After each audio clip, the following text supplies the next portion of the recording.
I never imagined I'd be the kind of man who'd orchestrate a confrontation in his own house.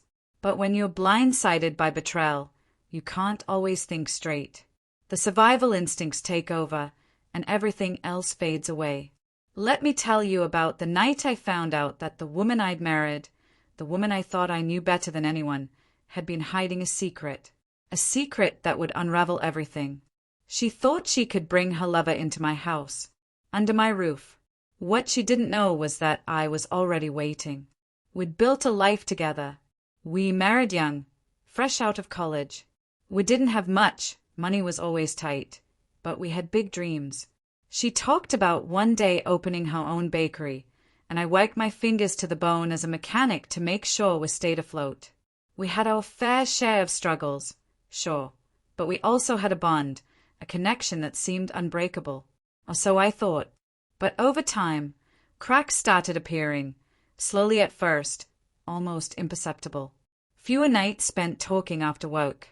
More nights where she'd say she was too tired, too drained for us to connect. At first, I brushed it off. Life gets busy, right? I didn't want to admit that love doesn't always stay the way it starts. Sometimes it fades quietly, like a flame dimming when you aren't paying attention. Then came the texts. I swear I wasn't snooping. One night, her phone buzzed as I was walking by. Normally, I wouldn't even glance at it, but something about that night felt off. I picked it up. A message flashed on the screen. Can't wait to see you again. My gut twisted. Who was this? A name I didn't recognize, a message that felt too familiar. I hated myself for opening her phone, but I needed to know. What I saw made my blood run cold. Text after text, flirty words, secret rendezvous at hotels. And the worst part, the conversations about me, mocking my naivety. The woman I had trusted was laughing at me with another man. I couldn't believe what I was reading. That night, I couldn't sleep. I lay awake, staring at the ceiling, my mind racing. How long had she been lying to me? How long had I been living in this false reality? The pain was almost physical, but I wasn't done yet. I needed more proof. Days later, it came in the most cruel way possible.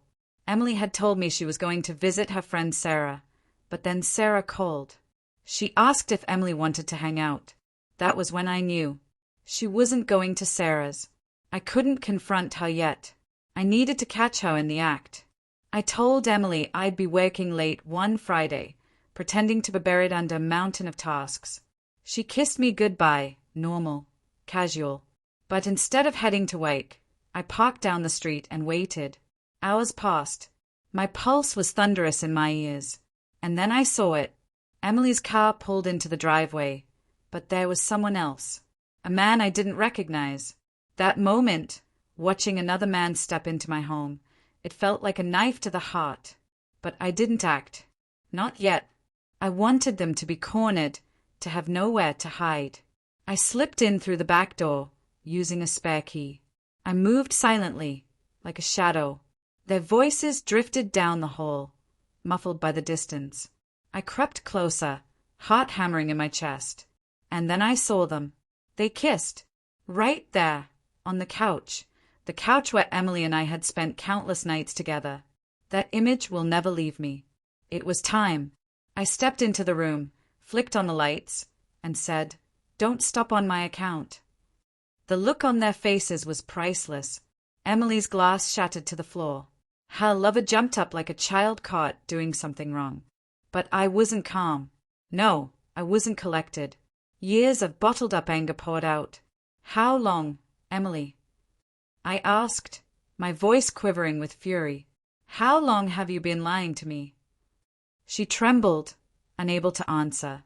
"It's not what it looks like." "Don't you dare insult me with that line," I snapped. Her lover, my wife's lover, tried to speak up. I didn't let him. "Shut up. You're in my house.